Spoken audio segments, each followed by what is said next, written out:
अस्सलाम वालेकुम स्टूडेंट। आज का टॉपिक हमारा है सेंटीपिटल फोर्स। तो फोर्स के बारे में और सेंटीपिटल एक्सेलरेशन के बारे में हम लोग पहले डिस्कस कर चुके हैं। तो सेंटीपिटल फोर्स एक्सेलरेशन की अगर किसी को प्रॉब्लम है तो इससे पहले वाला लेक्चर है सेंटीपिटल एक्सेलरेशन, यूट्यूब के ऊपर टाइप करें आपको मिल जाएगा। तो आज है सेंटीपिटल फोर्स। मैं इसको पहले ये समझाना चाहता हूँ कि सेंटीपिटल फोर्स है क्या। तो जो भी फोर्स होती है बच्चों, उसका पहली बात यूनिट न्यूटन ही होता है। तो सेंटीपिटल फोर्स एक ऐसी फोर्स है जो किसी बॉडी की स्ट्रेट लाइन मोशन को सर्कुलर मोशन में कन्वर्ट कर देती है। मैं छोटी सी एग्जांपल देता हूँ। फॉर एग्जांपल ये एक गाड़ी है, ये स्ट्रेट जा रही है इस तरफ, एक फोर्स उसके ऊपर एक्ट करती है। ये फोर्स हमने देखा कि इसकी वेलोसिटी की डायरेक्शन में फोर्स एक्ट कर रही है, तो इसका एक्सेलरेशन इंक्रीज कर जाता है। और इंक्रीज करने के साथ साथ हम इसे लेते हैं ये पॉजिटिव। इसी तरह अगर कोई और फोर्स इसी बॉडी के ऊपर, बॉडी इस तरफ जा रही है, वेलोसिटी ये है, इसके ऊपर इसके ऑपोजिट डायरेक्शन में फोर्स लगती है, तो इसकी वजह से इसकी एक्सेलरेशन की वैल्यू डिक्रीज करेगी। हम देख रहे हैं कि दोनों केसेस के अंदर या फोर्स पैरेलल है या एंटी पैरेलल, तो एक्सेलरेशन इंक्रीज करेगा या डिक्रीज करेगा और लीनियरली, और डिक्रीज वाले को हम लिखते हैं कि लीनियरिटी। इसी तरह अगर फॉर एग्जांपल मैं ये बॉडी की डायरेक्शन ये बना रहा हूँ, ये वेलोसिटी के लिए, और इसके ऊपर कोई इस तरह की फोर्स एक्ट करे कि वो इसके साथ परपेंडिकुलर हो, तो इस केस के अंदर बॉडी के अंदर एक एक्सेलरेशन पैदा होगा और उस एक्सेलरेशन को हम बोलेंगे सेंट्रीपिटल एक्सेलरेशन। तो हमने ये देखा कि अगर किसी बॉडी के ऊपर कोई फोर्स लगे और वो फोर्स परपेंडिकुलर हो बॉडी की मोशन के, तो जो एक्सेलरेशन पैदा होता है हम उसे बोलते हैं ये सेंट्रीपिटल एक्सेलरेशन है। यहाँ एक बात याद रखिएगा, वेलोसिटी और फोर्स आपस में परपेंडिकुलर है, तो लीनियर वेलोसिटी और सेंट्रीपिटल एक्सेलरेशन भी आपस में परपेंडिकुलर ही होंगे। तो हमने ये देखा कि जहाँ पर डायरेक्शन चेंज होगी, इससे जस्ट डायरेक्शन चेंज होगी, डायरेक्शन चेंज होने से पैदा होने वाला एक्सेलरेशन सेंट्रीपिटल एक्सेलरेशन। तो यहाँ सेंट्रीपिटल एक्सेलरेशन होगा बच्चों। अब हम अपने टॉपिक की तरफ आते हैं। तो मैंने बोला सेंट्रीपिटल फोर्स, तो इस फोर्स को हम डिफाइन करते हैं, the force which compelled the body to move on circular path. Compelled का मतलब होता है बच्चों मजबूर करना, कि ऐसी फोर्स जो किसी बॉडी को मजबूर कर दे कि उसने पाथ सर्कुलर तैयार करना है। फॉर एग्जांपल यहाँ पर एक बॉडी एक रस्सी के साथ बांधी है, ये फॉर एग्जांपल एक स्टोन है, यहाँ आप हाथ से उसे घुमा रहे हैं और रस्सी की लेंथ जो होगी वो उसके रेडियस के इक्वल होगी। तो आप देख रहे हैं कि ये बॉडी सर्कुलर पाथ को फॉलो कर रही है। तो इसका मतलब है यहाँ जो सेंट्रीपिटल फोर्स है वो प्रोवाइड कर रहा है आपका हाथ, और वो इक्वल होगी यहाँ पर टेंशन के, कि जो इस रस्सी के अंदर टेंशन है वही सेंट्रीपिटल फोर्स होगी। तो इसी तरह अगर यहाँ से रस्सी किसी लम्हे टूटती है, तो हमने देखा कि ये पत्थर घूमते घूमते नीचे नहीं गिरेगा, तो जिस पॉइंट पर ये टूटेगी उसी पॉइंट पर बॉडी टेंजेंशियल चला जाए। तो हमने देखा कि हमारी फोर्स ने उसे, टेंशन ने उसे बाउंड किया हुआ था कि वो पाथ सर्कुलर तैयार करे, तो इसलिए हम उसे बोलते हैं कि ये सेंट्रीपिटल फोर्स है। इसके अलावा हम अगर नेचुरली एग्जांपल देखें तो अर्थ रिवॉल्व कर रही है अराउंड द सन, तो अर्थ को मजबूर किया हुआ है सन की ग्रेविटेशनल फोर्स ने कि वो सर्कुलर पाथ पर इख्तियार करे। इसी तरह एक इलेक्ट्रॉन जब रिवॉल्व कर रहा होता है in the orbit around the nucleus, तो न्यूक्लियस और इलेक्ट्रॉन के दरमियान जो इलेक्ट्रोस्टैटिक फोर्स है, इलेक्ट्रोस्टैटिक फोर्स ऑफ अट्रैक्शन, जिसको हम कूलम फोर्स भी बोलते हैं, तो ऐसी फोर्स होती है जिसने उसे बाउंड किया हुआ है कि वो पाथ सर्कुलर ही इख्तियार करे। ठीक है, तो अब हम देखते हैं कि एक बॉडी है, इसका एक्सप्रेशन निकालना है, तो हम ये कह सकते हैं कि सेंट्रीपिटल फोर्स की वजह से जो एक्सेलरेशन पैदा होगा वो सेंट्रीपिटल एक्सेलरेशन है। तो हम कंसीडर करते हैं कि एक बॉडी है, कंसीडर किया a body of mass m, उसका मास m है बच्चों। यही ले लेते हैं। चलो इसको अगेन, एक बॉडी है जिसका मास m है, वो मूव कर रही है पॉइंट ए से, ये मैं एग्जांपल ले रहा हूँ, रस्ता होगा यहाँ पर, तो बॉडी मूव कर रही है फ्रॉम पॉइंट ए है, ये पॉइंट ए है, से पॉइंट बी पर, मतलब ए से बी तक जा रही है, और जो उसको टाइम लग रहा है वो लग रहा है हमारे पास से t, या डेल्टा से कह सकते हैं। तो पॉइंट ए से पॉइंट बी तक, और ये पॉइंट ओ है जिसके लिए बॉडी घूम रही है, इसका रेडियस r है, ये वाला जो एंगल बन रहा है ये थीटा है, एंगुलर डिस्प्लेसमेंट। तो यहाँ पर लीनियर वेलोसिटी ये होगी v1, यहाँ पर लीनियर वेलोसिटी ये होगी v2। अब आप देख रहे हैं, हमने फर्ज किया कि स्पीड हमारे पास यूनिफॉर्म है, तो स्टूडेंट स्पीड यूनिफॉर्म होने की वजह से सिर्फ और सिर्फ एक ही एक्सेलरेशन होगा, सेंट्रीपिटल एक्सेलरेशन, और उस सेंट्रीपिटल एक्सेलरेशन को हम मालूम करते हैं v स्क्वायर ओवर r, और यहाँ वेलोसिटी, अगर हम इसे, हाँ, तो ये centripetal acceleration is equal to v square over r है। यहाँ जो एक्सेलरेशन प्रोड्यूस हो रहा है, स्पीड तो यूनिफॉर्म है, वो डायरेक्शन चेंज होने की वजह से हो रहा है। तो अब एक्सेलरेशन जो होता है, ये होता है del v over del t। तो ये जो वेलोसिटी चेंज हो रही है ये ड्यू टू डायरेक्शन चेंज है। तो मैंने बताया कि ये एक्सेलरेशन होगा सेंट्रीपिटल एक्सेलरेशन, जो लास्ट पर इसके बराबर आना चाहिए। तो हम यहाँ से ये प्रूफ करने जा रहे हैं। तो यहाँ डायरेक्शन चेंज होने की वजह से पैदा हो रहा है एक्सेलरेशन। तो फॉर एग्जांपल ये एक ट्रायंगल अलग से बन रही है, देखिएगा AOB, यहाँ मैं लिख दिया v यूनिफॉर्म, इस पॉइंट के ऊपर वेलोसिटी, सॉरी, इस पर v1 होनी थी, इस पर v2, यहाँ v1 है, यहाँ v2 है। ये वेलोसिटी की डायरेक्शन हर पॉइंट पर टेंजेंट मीन 90 का एंगल होना चाहिए। तो यहाँ पर हम ये देखते हैं कि v1 मतलब वेलोसिटी की मैग्नीट्यूड हमारे पास पॉइंट ए के ऊपर और पॉइंट बी के ऊपर सेम है, क्योंकि मैंने लिख दिया स्पीड यूनिफॉर्म है, इसको मैं v के इक्वल लिख सकता हूँ। तो अब ये जो एक्सेलरेशन पैदा हुआ ये due to change in direction है।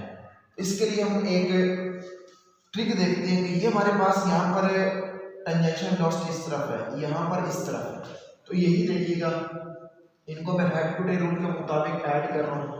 ये है v1 और यहाँ पर है, ये देखिए, ये है v2। तो ये जो दरमियान का डिस्टेंस आएगा ये कहलाएगा डेल v। आप देखें डेल v, तो मैं लिख सकता हूँ v1 plus del v is equal to v2। तो यहाँ से डेल v बन जाएगा v2 माइनस v1। तो ये साबित हो रहा है बच्चों कि ये जो डायरेक्शन चेंज होने की वजह से वेलोसिटी में चेंज आया है वो है डेल v। तो एक ट्रायंगल हमारे पास ये बन गई और दूसरी ट्रायंगल हमारे पास ये है AOB। मैं अगर इसको भी इसी तरह से ड्रा कर दूं, ये है AO और ये भी, आपको नजर आ रहा है कि ये हमारे पास दोनों ट्रायंगल एक जैसे हैं। अगर दो ट्रायंगल एक जैसी हैं तो हम इनकी कोई सी भी दो साइडें लेकर कंपेयर कर सकते हैं। अच्छा, यहाँ पर ये वाला जो पार्ट है ये कहलाएगा आर्क लेंथ। तो इसको मैं टाइम स्मॉल करके आर्क लेंथ की जगह हम कॉर्ड भी ले सकते हैं। तो ये जो डिस्टेंस है ये हमारे पास हो गया s, ये s आ गया, ये r, ये v1, ये डेल।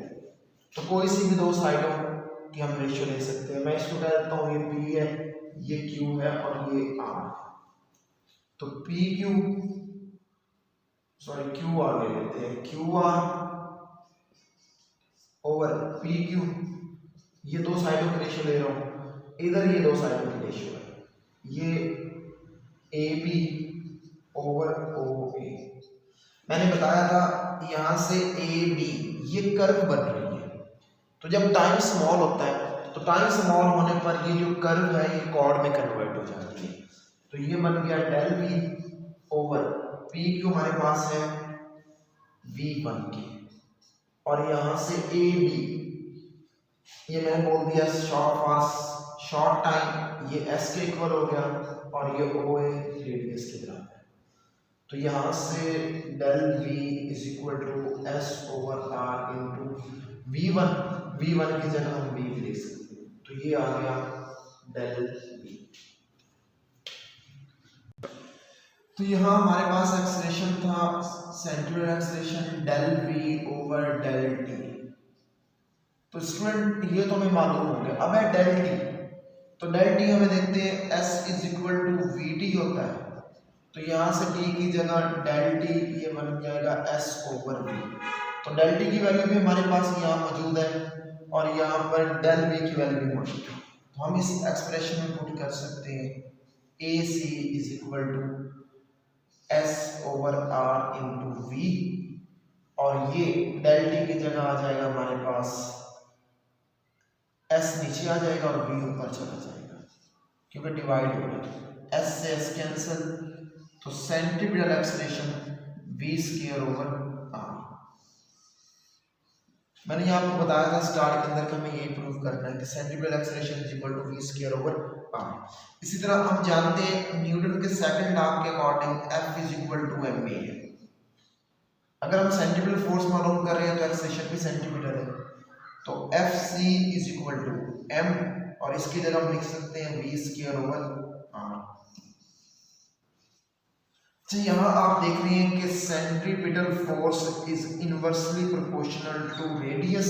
ये कंडीशन है इफ लीनियर, ये चले मैं इसको ऐसे लिख देता हूँ, if v is equal to constant.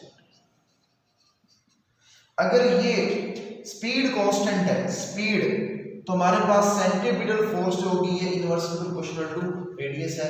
For example मैं कहता हूँ कि स्पीड को कांस्टेंट रखा जाए, अगर मैं रेडियस डबल करता हूँ तो सेंट्रीपिटल फोर्स हाफ हो जाएगी। अगर हम इसको v को पुट करते हैं आर ओमेगा, तो ये r square omega square over are, ये आर से आर कैंसिल, एक नया फार्मूला बन गया एम आर ओमेगा स्क्वायर। यहाँ बच्चों फिर आपको नजर आ रहा है कि जो सेंट्रीपिटल एक्सेलरेशन है वो डायरेक्टली प्रोपोर्शनल टू रेडियस है। तो बच्चों यहाँ पर ओमेगा को, एंगुलर स्पीड को कांस्टेंट होना चाहिए, तो एंगुलर वेलोसिटी कांस्टेंट आएगी तो f C is directly proportional to r, और अगर स्पीड कांस्टेंट होगी तो f C is equal to M R omega square. अच्छा, तो बच्चों अब सेंट्रीपिटल फोर्स के कुछ डिफरेंट फार्मूले जो मैं यहाँ डिस्कस करने जा रहा हूँ। तो एक तो बात ये है कि सेंट्रीपिटल फोर्स की डायरेक्शन हमेशा सेंटर की तरफ होगी, चाहे बॉडी की स्पीड बढ़ रही है चाहे कम हो रही है। नॉर्मली तो हम ये लेते हैं कि अगर बॉडी एंटी क्लॉकवाइज जा रहा है, हम कहते हैं, तो उसका एंगुलर डिस्प्लेसमेंट पॉजिटिव होगा, अगर वो क्लॉकवाइज जा रहा है तो हमारे पास नेगेटिव होगा। इस तरह वेलोसिटी इंक्रीज कर रही है तो हम कहते हैं ओमेगा और अल्फा आपस में पैरेलल होते हैं, और अगर डिक्रीज कर रही होती है तो अल्फा और ओमेगा आपस में एंटी पैरेलल है। लेकिन अगर इंक्रीज करे चाहे डिक्रीज करे, सेंट्रीपिटल फोर्स और सेंट्रीपिटल एक्सेलरेशन की डायरेक्शन हमेशा सेंटर की तरफ ही रहेगी। तो अभी हम देखते हैं कि डिफरेंट फार्मूले हैं सेंट्रीपिटल फोर्स के। अभी हमने निकाला है M V square over are, ये F C is equal to M R omega square. यहाँ देखिए बच्चों, इस फार्मूले को थोड़ा सा चेंज करते हैं, इसे मल्टीप्लाई भी करते हैं एम के साथ, चलिए अलग अलग पहले कर लेते हैं, एम वी ओवर आर, तो ये फैक्टर बन रहा है पी, ये वी ओवर आर। इसी तरह अगर इसे मैं मल्टीप्लाई कर देता हूँ एम के साथ, यहाँ पर देखो एम के साथ मल्टीप्लाई कर दिया तो एम स्क्वायर वी स्क्वायर, तो जाहिर है डिवाइड भी करना पड़ेगा, तो ये बन जाएगा p square over m r. Next यहीं से देख लेते हैं, ये फैक्टर है एम आर ओमेगा स्क्वायर, इसे आर के साथ यहाँ p is equal to m v, ये मोमेंटम हो गया, ये v ओवर आर ओमेगा भी लिखा जा सकता है। तो इसी इक्वेशन से हम ये इक्वेशन भी ड्राइव कर सकते हैं। अच्छा, यहाँ से देखिएगा एम आर ओमेगा स्क्वायर, यहाँ से एम आर ऐसे ही आ गया, ओमेगा की जगह हम लिख सकते हैं 2 पाई ओवर टी, जब उसका स्क्वायर लेंगे तो ये बन जाएगा 4 pi square over T square, एक फार्मूला ये बन जाएगा। तो यहाँ M R 4 pi square 1/t² को हम f² भी लिख सकते हैं। अच्छा, अब इसी इक्वेशन से हम काइनेटिक एनर्जी का रिलेशन निकाल लेते हैं। इसको बच्चों आप मल्टीप्लाई कर दो, इस Fc = mv²/। इसे m के साथ मल्टीप्लाई करने से ये बन जाएगा, सॉरी काइनेटिक एनर्जी का निकालना है, इसे आप 2 के साथ मल्टीप्लाई भी कर दो, डिवाइड भी कर दो, तो ये इक्वेशन बन जाएगी काइनेटिक एनर्जी, ये 2 और नीचे रह जाएगा r। इसी तरह हम लोग इसको मोमेंट ऑफ इनर्शिया के टर्म में भी लिख सकते हैं। तो ये इक्वेशन है Fc = mr²। इसे आप r² के साथ मल्टीप्लाई भी कर दें और r के साथ और डिवाइड भी कर दें, इसको r के साथ मल्टीप्लाई करने से ये बनेगा mr², ये डिवाइड हो गया और ये ω², तो ये बनता है I, तो I ω²/r। तो उम्मीद है कि सेंट्रीपिटल फोर्स के रेलेवेंट आपको काफ़ी ज़्यादा नई इन्फॉर्मेशन मिली होगी, नए फार्मूले मिले होंगे बच्चों। यही सारे फार्मूले हैं जो आपके इंट्रोडक्स के अंदर, एमडी गेट के अंदर, जीकी प्यास, ये सारे जो इंट्रेंस टेस्ट होते हैं उसके अंदर ये सारे फार्मूले आते हैं और इसी के रेलेवेंट क्वेश्चन आते हैं। तो उम्मीद है बच्चों कि ये आपने इसे एंजॉय किया होगा। तब तक के लिए अल्लाह हाफ़िज़।